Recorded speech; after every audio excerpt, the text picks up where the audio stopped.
السلام علیکم ورحمۃ اللہ وبرکاتہ۔ الحمد للہ والصلاة والسلام علی رسول اللہ، اما بعد۔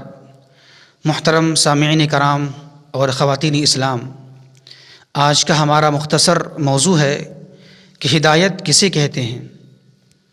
ہدایت کا معنی ہوتا ہے رہبری کرنا، رہنمائی کرنا، راستہ دکھانا۔ اور ہدایت کا لفظ ایک ایسا لفظ ہے کہ یہ بالکل عام ہو چکا ہے، ہر عام و خاص شخص اس کو استعمال کرتا ہے، اور اس کا لفظ اتنا عام ہو چکا ہے کہ یہ بالکل زبان زد ہو گیا ہے۔ تو محترم سامعین، عام طور سے ہدایت کی 4 قسمیں ہیں، اس کی 4 صورتیں ہیں۔ پہلی قسم کیا ہے؟ ہدایت کی پہلی قسم ہے زندگی گزارنے کا سلیقہ اور طریقہ کا مل جانا، زندگی گزارنے کی صلاحیت اور اس کی طاقت و قوت کا مل جانا اللہ تبارک و تعالیٰ کی جانب سے، یہ ہے ہدایت کی پہلی قسم، اور یہ عام ہے۔ اللہ تبارک و تعالیٰ یہ سب کو عطا کرتا ہے، چاہے وہ انسان ہو، جنات ہو، حیوانات ہو، جانور ہو، نباتات ہو، جمادات ہو۔ یہ ایک ایسی ہدایت ہے کہ اللہ تبارک و تعالیٰ اس کو سب کو عطا کرتا ہے اور سب کو نوازتا ہے، جیسا کہ اللہ تبارک و تعالیٰ نے قرآن مجید سورہ طٰہٰ کے اندر یہ بات بیان فرمائی ہے کہ قال ربنا الذی اعطى كل شيء خلقه ثم هدى، کہ جب حضرت موسیٰ علیہ السلام فرعون کے دربار میں گئے تو جب فرعون نے یہ پوچھا کہ اے موسیٰ تمہارا رب کون ہے، تو حضرت موسیٰ علیہ السلام نے اسی الفاظ کے ذریعے سے اللہ کا تعارف پیش کیا۔ کیا کہا؟ قال ربنا الذی اعطى كل شيء خلقه ثم هدى، کہ میرا رب تو وہ ہے جس نے ہر چیز کو اس کی شکل و صورت عطا کیا، اس کو ایک خاص شکل دیا، ثم هدى، پھر اللہ تبارک و تعالی نے ہر چیز کو ہدایت دیا۔ تو ہر چیز کو ہدایت دینے کا مطلب کیا ہے؟ وہی مطلب ہے ہر چیز کے اندر سب لوگ شامل ہیں، ساری مخلوقات شامل ہیں، انسان، جنات، حیوانات، نباتات، جمادات، ہر چیز شامل ہے۔ تو ہر چیز کو ہدایت دینے کا مطلب یہ ہے کہ اللہ تبارک و تعالیٰ نے اسے زندگی گزارنے کا سلیقہ اور طریقہ عطا کر دیا ہے، اور اس کی صلاحیت اس کے اندر میں رکھ دی ہے۔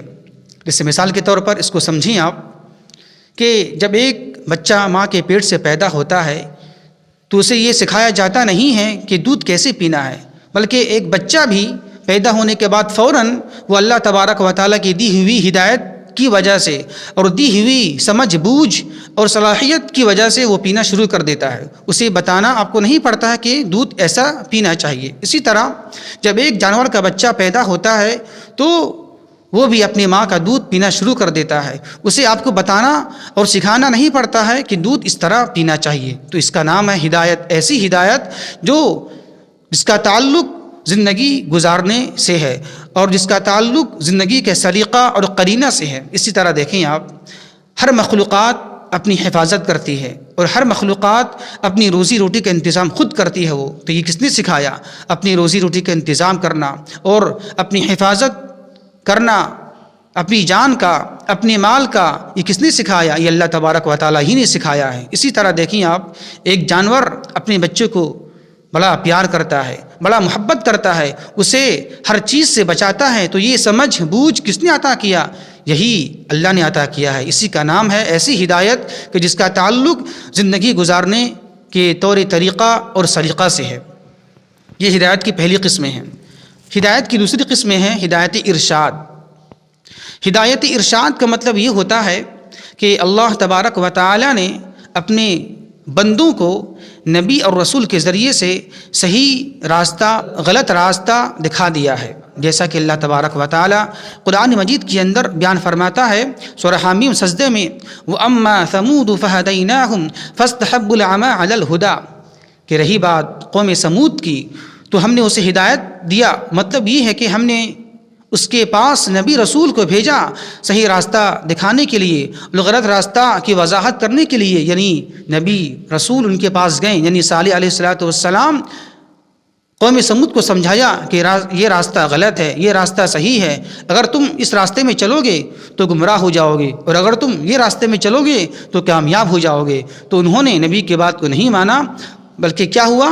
فاستحبوا العمى على الهدى، انہوں نے ہدایت کے بدلے اندھے پن کو، ضلالت کو، گمراہی کو پسند کر لیا۔ تو دیکھیں اللہ تبارک و تعالیٰ اپنے بندوں کو نبی اور رسول کے ذریعے سے راستہ دکھاتا ہے، کون سا راستہ صحیح ہے، کون سا راستہ غلط ہے، کون سا راستہ حق ہے اور کون سا راستہ باطل ہے۔ تو یہ کام اللہ تبارک و تعالیٰ اپنے نبی کے ذریعے یہ کام کرتا ہے، اسی کا نام ہے ہدایت، ہدایت ارشاد۔ یعنی اسی طرح ہدایت کی تیسری قسم کیا ہے؟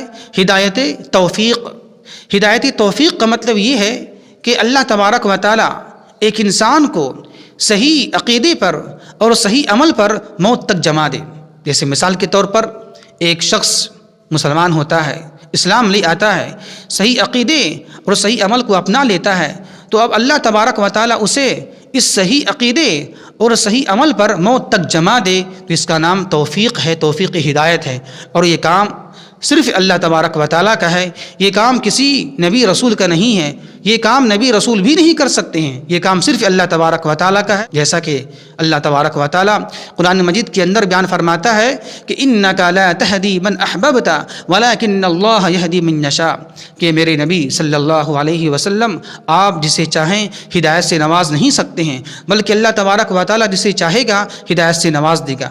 تو یہاں ہدایت کا مطلب یہ ہے کہ صحیح عقیدے پر اور صحیح عمل پر موت تک جما دینا اور اسلام کی توفیق عطا فرما دینا، یہ کام صرف اللہ تبارک و تعالیٰ کا ہے، یہ کام کسی نبی رسول کا بھی نہیں ہے، بلکہ یہاں تک کہ جناب محمد الرسول اللہ صلی اللہ علیہ وسلم کا بھی نہیں ہے۔ تبھی تو اللہ نے خطاب کیا ہے اپنے نبی سے کہ اے میرے نبی صلی اللہ علیہ وسلم، آپ جس کو چاہیں، آپ جس سے محبت کریں، اسے ہدایت سے نواز نہیں سکتے ہیں۔ مطلب یہ ہے کہ دل کے اندر میں اسلام داخل نہیں کر سکتے ہیں، یہ کام توفیق عطا کر دینا، اسلام کی ہدایت سے نوازنا، اسلام کی دولت سے نواز دینا اور اسلام لانے کے بعد موت تک اس پر قائم رکھنا، یہ کام صرف اللہ تبارک و تعالیٰ کا ہے۔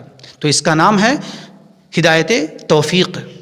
اسی طرح ہدایت کی چوتھی قسم کیا ہے؟ منزل مقصود تک پہنچا دینا، یعنی جنت میں داخل کرا دینا، اور یہ کام بھی اللہ تبارک و تعالیٰ کرتا ہے۔ جیسا کہ اللہ تبارک و تعالیٰ نے قرآن مجید کے اندر یہ بات بیان فرمائی ہے سورہ اعراف میں، وَقَالُوا الْحَمْدُ لِلَّهِ الَّذِي هَدَانَا لِهَذَا وَمَا كُنَّا لِنَهْتَدِيَ لَوْلَا أَنْ هَدَانَا اللَّهُ، کہ جب جنتی جنت میں چلے جائیں گے تو یہ اللہ کی تعریف کریں گے اور کیا کہیں گے؟ وَقَالُوا الْحَمْدُ لِلَّهِ الَّذِي، کہ ساری کی ساری تعریفات اس اللہ تبارک و تعالیٰ ہی کے لیے ہے جس نے مجھے ہدایت دی۔ مطلب کیا ہے؟ جس نے مجھے اس جنت تک پہنچا دیا، داخل کرا دیا۔ وَمَا كُنَّا لِنَهْتَدِيَ لَوْلَا أَنْ هَدَانَا اللَّهُ، اگر اللہ تبارک و تعالیٰ مجھے جنت میں داخل نہیں کرتا تو میں خود سے اپنے سے جنت میں آ نہیں سکتا۔ تو ہدایت کی چوتھی قسم کیا ہے؟ منزل مقصود تک، یعنی جنت تک پہنچا دینا، اور یہ کام بھی اللہ تبارک و تعالیٰ کا ہے۔ تو خلاصہ یہ نکلا کہ عام طور سے ہدایت کی 4 قسمیں ہوتی ہیں۔ ہدایت زندگی گزارنے کا طریقہ اور سلیقہ، دوسری قسم ہے ہدایت ارشاد، اور تیسری قسم ہے ہدایت توفیقی، اور چوتھی قسم ہے منزل مقصود تک پہنچا دینا۔ اللہ سے دعا کرتے ہیں کہ اللہ تبارک و تعالی ہمیں ان چاروں ہدایت سے نوازے اور ہمیں موت تک اسلام پر قائم اور دائم رکھ، اور پھر یہاں سے دنیا سے جانے کے بعد اللہ تبارک و تعالی ہمیں منزل مقصود یعنی ہمیں جنت تک پہنچا دے۔ اللہ سے دعا کرتے ہیں کہ اللہ تبارک و تعالی ہمیں صحیح سمجھ کی توفیق عطا فرمائے۔ وما توفیقی الا باللہ، والسلام علیکم ورحمۃ اللہ وبرکاتہ۔